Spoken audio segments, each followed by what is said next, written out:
예레미야 39장 1절로 10절만 읽겠습니다. 10절. 사령관 느부사라단이 아무 소유가 없는 빈민을 유다 땅에 남겨두고 그 날에 포도원과 밭을 그들에게 주었더라. 1절부터 말씀 읽으면서 설명해 드리겠습니다. 오늘 이 39장 오늘 1절의 10절 말씀은 예루살렘이 함락되는 그런 내용인데요.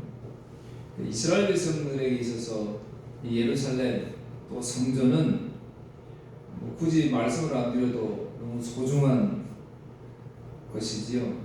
지금도 이스라엘 사람들은 예루살렘을 아주 귀히 그렇게 여기고 있습니다. 우상이 될 정도로 그렇게 귀하게 여겼던 예루살렘 성과 이제 예루살렘 성전이 무너지게 됩니다. 그래서 37장, 38장에서 예언했던 그런 내용들이 이제 오늘 39장에서 성취되어지는데요. 예루살렘이 바벨론에 의해서 이제 함락됩니다. 오늘 이 사건을 통해서 하나님의 은혜가 무엇인지 생각해 보려고 합니다. 예루살렘 성을 1년 6개월 동안 포위하고 있던 바벨론이 이제 애국 군대가 도와주러 전쟁을 하러 나오는 것을 보고는 잠시 뒤로 물러섰다가 또 이때 예루살렘 성의 사람들은 바벨론이 잠시 성을 포위했던 것을 푸니까 얼마나 좋아했겠어요. 하나님의 역사라고 이렇게 생각을 했겠지만, 그러나 뒤로 물렀던 바벨론 군대가 애국의 군대를 물리치고 돌아오면서 예루살렘 성을 다시 포위하고 이제 함락해 버립니다. 그게 이제 1절에서 4절 내용입니다. 유다의 시드기야 왕이 제9년 열째 달에 바벨론의 느부갓네살 왕과 그의 모든 군대가 와서 예루살렘을 에워싸고 치더니 시드기야의 제11년 넷째 달 아홉째 날에 성이 함락되니라. 예루살렘이 함락되매 바벨론의 왕의 모든 고관이 나타나 중문에 앉으니 곧 네르갈사레셀과 삼갈레구와 내시장 살스기민이 네르갈사레셀은 궁중장관이며 바벨론 왕의 나머지 고관들도 있더라. 유다의 시드기야 왕과 모든 군사가 그들을 보고 도망하되 밤에 왕의 동산길을 따라 두상 샘뭇을 통하여 성읍을 벗어나서 아라바로 갔더니, 성이 함락되니까 이제 시드기야 왕하고 이 장관들이 도망을 가게 됩니다. 이 말씀은 이미 예레미야 우리 시작할 때 1장 15절에도 보면 예레미야 선지자를 통해서 예언되어진 말씀이에요. 내가 북방 왕국들의 모든 족속들을 부를 것인즉 그들이 와서 예루살렘 성문 오기에 각기 자리를 정하고 그 사방 모든 성벽과 유다 모든 성읍들을 치리라. 여호와의 말이니라. 예레미야 선지자가 활동을 시작하면서 벌써 처음에 예루살렘 성이 이렇게 항복할 것이다 라고 말씀을 드렸습니다. 함락되고 말았습니다. 오늘 여기서 한 가지 생각할 것이 있는데, 에스겔 11장 1절에서 13절에 보니까 하나님의 에스겔 선지자를 통해서 보여주시는데요, 하나님이 예루살렘을 떠나시는데, 그러니까 이스라엘 백성들은 하나님이 늘 예루살렘을 함께 하신다고 믿고 있잖아요. 그런데 그 에스겔 11장에 보면 하나님이 예루살렘을 떠나시는데도 그 이스라엘 백성들, 즉 지도자들의 모습을 보여주고 있는데, 그 모습이 어떠냐면 불이, 그 다음에 악한 꾀로 마음에 품고 백성들을 올바로 지도하지 않는다. 그러니까 지도자들이 하나님이 예루살렘을 떠나면 어떻게 해야 돼? 백성들에게 그걸 알려야 될 거 아니에요.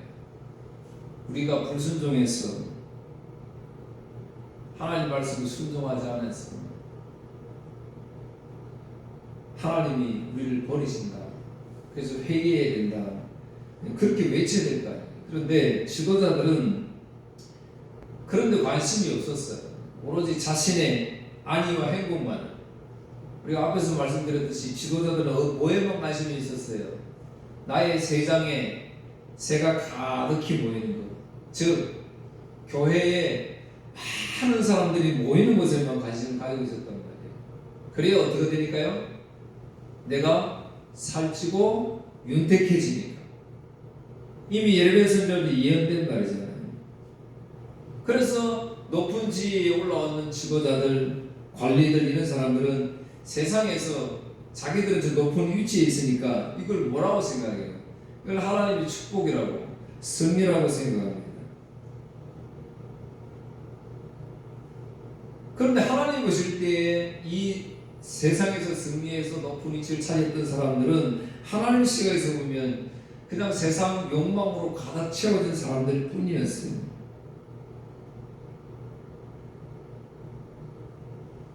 자신들이 윤택한 삶을 위해서 지도자들이 그 길을 걸어갔고 그 길을 성공했다고 착각하고 있고, 또 한편으로는 백성들에게 회개해야 될 것을, 하나님의 진리의 말씀을 전해야 되는데 그렇지 않고 헛된 희망만 백성들에게 심어줬다는 거예요.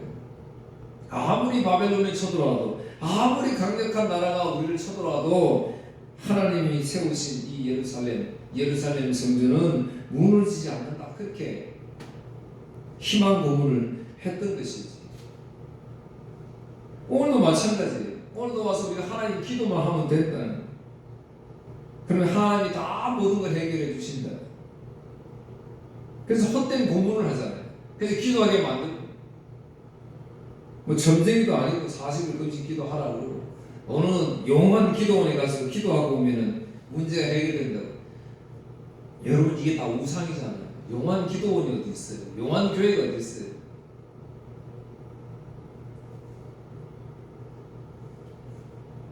하나님께서 심판을 하셨어요. 근데 이제 6절 보세요. 이제 관료들이 왕하고 예루살렘 함락되니까 도망가다가 잡히게 되는데요. 5절 문절일까요? 갈대아인의 군대가 그들을 따라 여리고 평원에서 시리아에게 미쳐 그를 잡아서 데리고 하마 땅 림나에 있는 바벨론의 느부갓네살 왕위로 올라가매 왕이 그를 심문하였더라. 도망가다 여리고에서 잡혔어요. 그래서 다시 잡아옵니다. 6절 바벨론의 왕이 림나에서 시드기야의 눈 앞에서 그의 아들들을 죽였고 왕이 또 유다의 모든 귀족을 죽였으며. 굉장히 비참한 장면이 오늘 여기 이제 나오게 됩니다. 자신이 보는 앞에서 자식들을 죽이고, 그러니까 먼저 자기가 죽었으면 덜 할 것인데 자기가 보는 앞에서 자식들을 죽이고 관료들을 다 죽이고 그리고 눈을 빼버렸어요.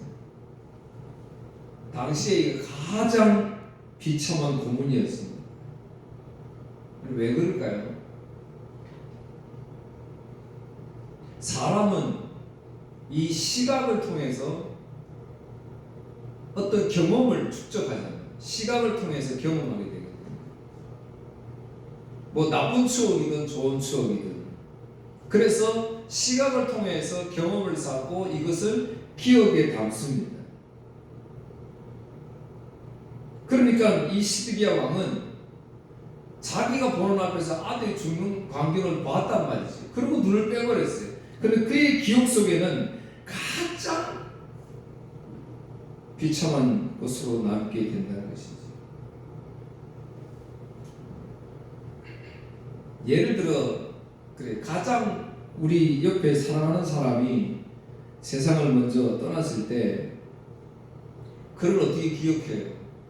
살아있을 때만 기억하지. 그분이 돌아가셨을 때는 기억이 안 나잖아요. 저도 아버지가 벌써 돌아가신 지 20년 지났잖아요.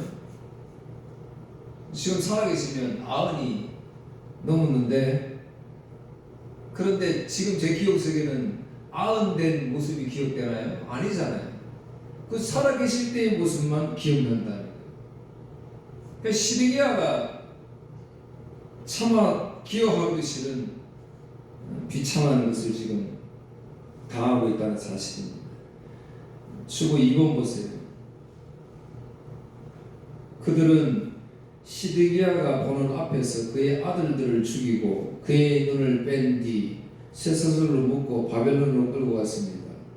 3번 예레미야 52장 10절 11절 바빌로니아 왕은 림나에서 시드기야가 보는 앞에서 그의 아들들을 죽였습니다. 그리고 유다의 모든 신하들도 림나에서 죽었습니다. 그런 다음에 시드기야의 눈을 뽑고 그의 몸을 쇠사슬로 묶은 뒤 그를 바벨론으로 끌고 갔습니다. 바벨로니아 왕은 시드기야가 죽는 날까지 그를 옥에 가두었습니다. 눈을 뺀 채 시드기야가 죽는 날까지 감옥에 가두었으니 그의 가슴 속에 계속 기억나는 건 뭐예요? 자기가 보는 앞에서 처참히 죽었던 아들, 자기의 그 아들이었던 것입니다. 4번 에스겔 12장 13절 내가 그물을 그 위에 쳐서 내가 만든 함정에 그를 빠뜨려 바벨로니아 땅 바벨론을 끌고 갈 것이다. 그러나 그는 앞을 보지 못하고 거기서 줄 것이다. 에스겔 선지자를 통해서 예언되어진 일들이에요. 그러니까 아무리 내가 뭐 도망가려고 해도 예루살렘 성 하나님이 보여주신다. 그렇게 그들이 외치고 그들이 희망을 해도 아니잖아요. 하나님 하시잖아요. 하나님이 그들을 함정을 만들어서 하나님 빠뜨리고 그런다고 말하잖아요. 거기서 더 헤어날 자가 아무도 없다는 것이지. 하나님 말씀에 불순종한 이스라엘 백성들, 시리아를 대표해 그 왕이 그러니까 백성들도 다 그렇단 말이에요. 하나님이 심판을 받습니다. 사실은 불순종한 시드기야만 지금 해당되는 것이 아니죠. 사실은 저와 여러분들에게 해당되는 거예요. 우리도 이렇게 하나님 앞에 불순종하며 살아가는 인생들이잖아요. 오늘 하나님의 은혜 때문에 오늘 우리는 나와서 이렇게 거룩한 백성이 되었을 뿐이지 사실은 세상에 나가서 우리는 똑같은 두 눈이 뽑혀 죽을 정도의 죄인지는 모릅니다. 또 그렇고요. 그런데 오늘 우리는 하나님의 은혜로 여기 부름받아서 예배하고 잠시 죄와 멀어져서 하나님을 찬양하고 복음으로 인해서 기뻐하고 감사할 수 있는 시간을 가집니다. 그래서 이걸 우리는 은혜라고 이야기합니다. 제가 오늘 은혜에 대해서 나누고자 했던 이유가 바로 여기 10절에 있습니다. 왕도 눈이 뽑혀서 잡혀가고 장관들도 다 죽고 왕의 아들도 왕이 보는 앞에서 다 죽음을 당하고 예루살렘 불타고 성도 다 무너지고 그럼에도 불구하고 10절 보세요. 사령관 느부사라단이 아무 소유가 없는 빈민을 유다 땅에 남겨두고 그날의 포도원과 밭을 그들에게 주었다. 이미 벌써 좀 지식이 있고 유명한 사람들을 1차, 2차 때 포로로 많이 잡아갔잖아요. 그 힘없고 가난하고 병들고 약한 사람들은 안 잡아갔어요. 잡아가면 뭐예요? 처치가 곤란하잖아요. 오히려 더. 그러니까 그런 사람들은 안 나라고 예루살렘에 놔뒀거든요. 그런데 오늘 마지막 이제 예루살렘 공격하고 다 무너뜨리고 이제 가면서 이제 이 땅을 보니까 가장 힘없는 그들에게 포도원을 주었다, 밭을 주었다 그렇게 말씀하고 있습니다. 유대사회에서 가장 힘이 없는 사람들은 누구예요? 고아, 가부, 나그네이지. 사회적으로 가장 비천한 신분의 사람들. 유대는 혈연적 관계잖아요. 거기에다가 가부장적 중심 사고를 가지고 있어서 그 고대 사회에서는 그래서 그 중요한 아버지가 아니면 남편이 없이 살아간다는 것은 사회에서 가장 내가 보호받아야 할 보호막이 사라진 것과 똑같아요. 매우 힘든 상태에 있는 거죠. 그래서 창세기 38장 14절에 보면 과부는요 특별한 옷을 입고 있었고요. 외경에 보면은 과부는 화장도 안 했다 그래요. 그런 이유도 없어요. 구약 시대에는 과부가 된 것으로만 해도 재앙이라고 수치라고 이렇게 생각을 했던 거예요. 룻기 1장 20절 21절, 신명기 55장, 이사야 54장 4절. 그런데 반대로 하나님은 가장 약한 자들, 이들을 돌보신다고 말씀합니다. 신명기 10장 18절.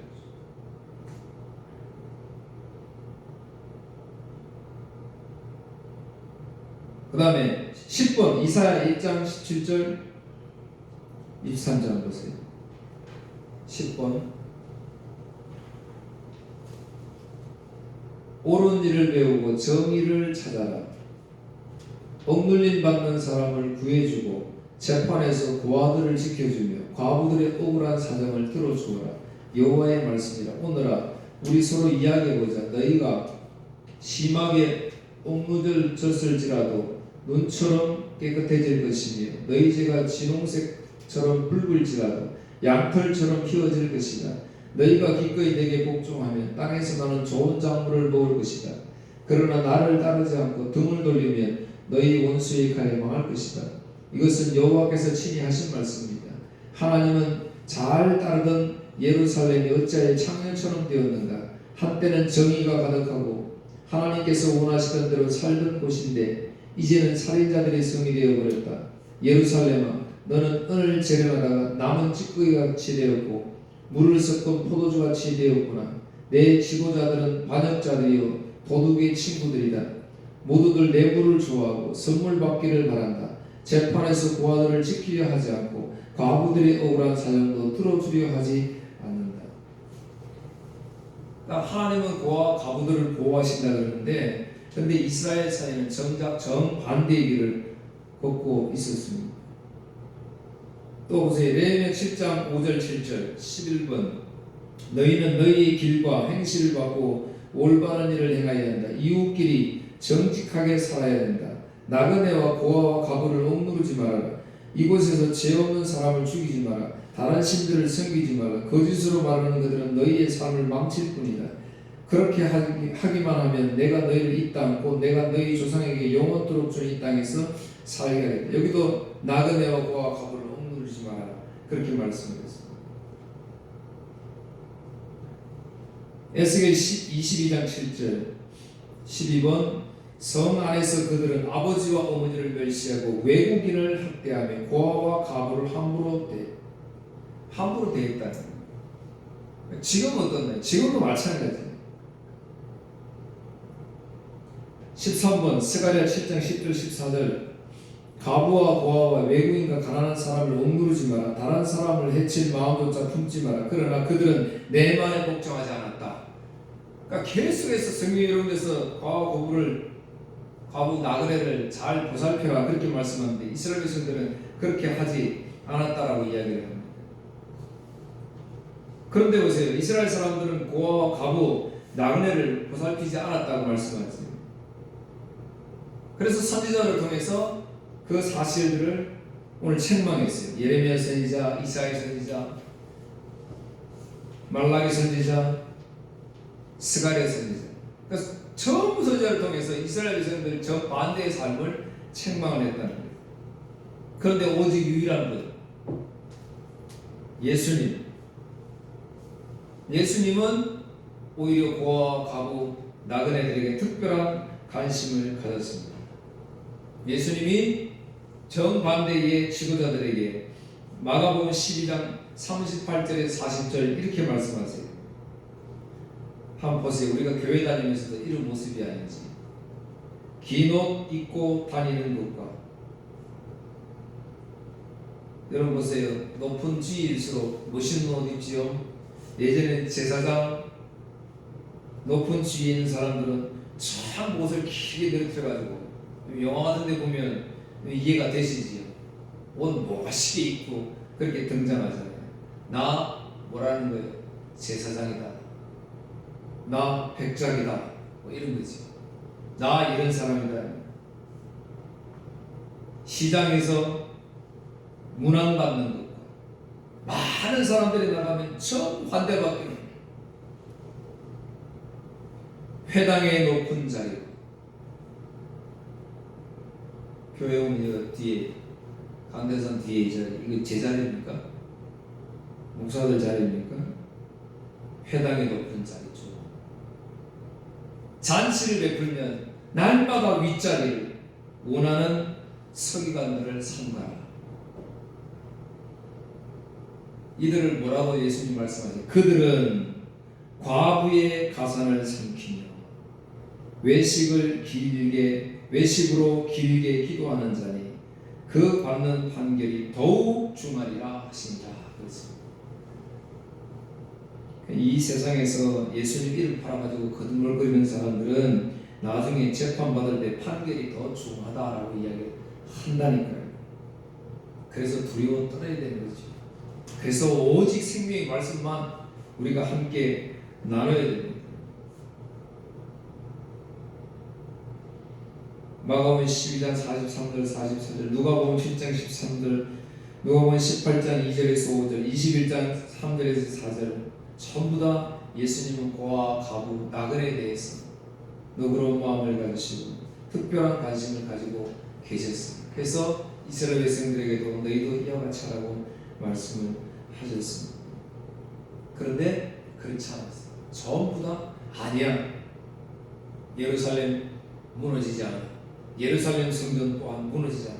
사실 솔로몬이 만들어진 이후에 성전이 잠시 포위되긴 했지만 무너진 적은 없거든요. 곧 회복되었거든요. 그러니까 이스라엘 백성들은 절대로 그렇게 생각하지 않았습니다. 그런데 이미 주님은 다 무너진다고 말씀을 하셨습니다. 결국 헛된 희망을 품어졌던 지도자들의 그런 모습을 에스겔을 통해서 우리에게 보여주었고요.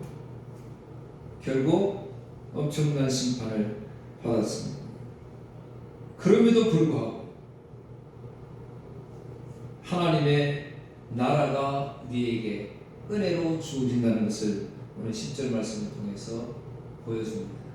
먼저 이스라엘 백성들이 생각은 뭐를 생각했어요? 바벨론으로 포로로 잡혀가는 것이 하나님의 뜻이라고 얘기했음에 불구하고 그들은 그 인정하지 않았어요. 오히려 포로로 잡혀간 저 사람들이 저주받은 사람이고 아직 잡혀가지 않은 나는 하나님의 선택받은 백성이라고 생각을 했단 말이에요. 그런데 그들이 그렇게 생각했지만 그리고 가난하고 비천한 사람들, 가장 나약한 사람을 돌보지 않고 자기의 위치에서 자기만 행복을 누리며 살아갔던 그들 모습이었지만 결국 그들은 심판을 받았고 하나님의 나라는 그 가장 힘없고 연약한 사람들에게 주어졌다는 거예요.